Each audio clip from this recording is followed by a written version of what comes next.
आज 2082 साल माघ 1 गतेको दिन हामी चाहिँ हाँगे थानमा रमाइलो गर्दै पिकनिक खान आएको र दिदी बहिनीहरू रमाइलो गर्दै हुनुहुन्छ। हाम्रो साथीभाइहरू आफ्नो तालमा रमाइलो छ। हामी चाहिँ आज माबुथाम भन्ने ठाउँमा माथि भ्यू टावर पनि देख्न सक्नुहुन्छ। यो एकदमै तर पारहरू रहेनछ, त्यही भएर डेन्जर लाग्दैछ मलाई जान त्यहाँ। जस एकदमै रमाइलो ठाउँ रहेछ। तपाईँहरू पनि आउनुहुन्छ भने घुम्नको लागि एकदमै रमाइलो ठाउँ छ।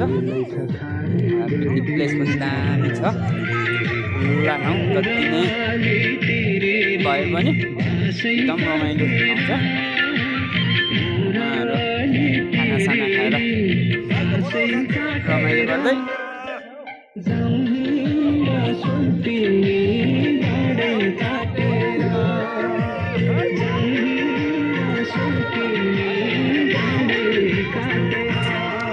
तर आज हामीलाई चाहिँ मौसमले थोरै साथ दिएन, कुहिरो लागिरहेछ, चिसो चिसो छ, थोरै चिसो बढेकोले गर्दा त्यो मौसमले चाहिँ अलिकति हामीलाई धोका दिन्छ जहिले पनि। त्यस तर रमाइलो गर्नलाई केही रहेछ छैन भने त्यो हो रहेछ।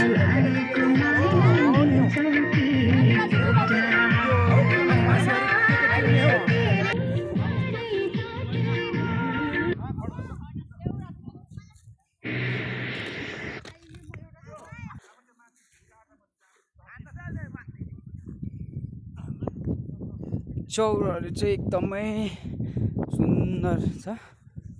साँच्ची नै यहाँ आइसकेपछि नफर्कौँ जस्तै छ नि रमाइलो चाहिँ। तर पनि फर्किने बाध्यता हो हाम्रो। तर जस बस्न चाहिँ एकदमै घुम्नले चाहिँ एकदमै मनमोहक दृश्य देखिने ठाउँहरू भएकोले गर्दा तपाईँहरू पनि आउनुहोस् घुम्नलाई। माबुथाम भन्ने ठाउँमा अवसर मिलाएर तपाईँहरू सबैजना घुम्न आइदिनु होला। जस पर्यटकीय क्षेत्रमा चाहिँ केही थोरै विकास चाहिँ आइ नपुगेको हो, तर पनि यहाँसम्म चाहिँ थोरै नजिकै चाहिँ कालोपत्रे बाटो छ। त्यहाँदेखि तल चाहिँ अलिकति अप्ठ्यारो अफरोड नै छ। त्यहाँदेखि फेरि नजिकै सन्दकपुर पुग्न पनि यहाँदेखि त्यही 13 किलोमिटर जति मात्रै सन्दकपुर पुग्न यहाँ माबुथामदेखि। जस रमाइलो छ ठाउँ एकदमै।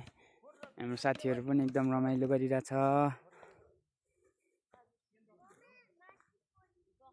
घाँटीसम्म खाएको छ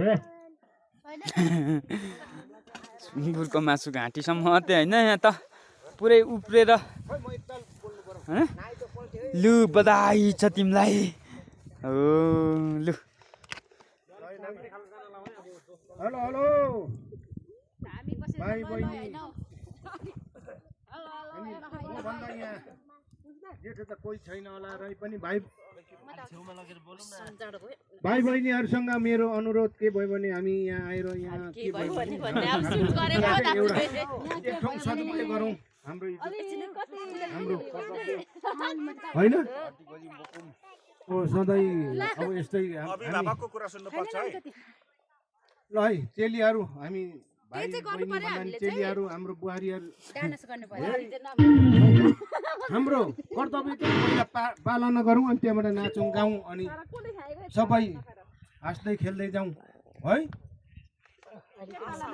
कसै नरिसाउँ, कसै उ नगरौँ, कसैलाई हुनु त कसैलाई मजा त भएन।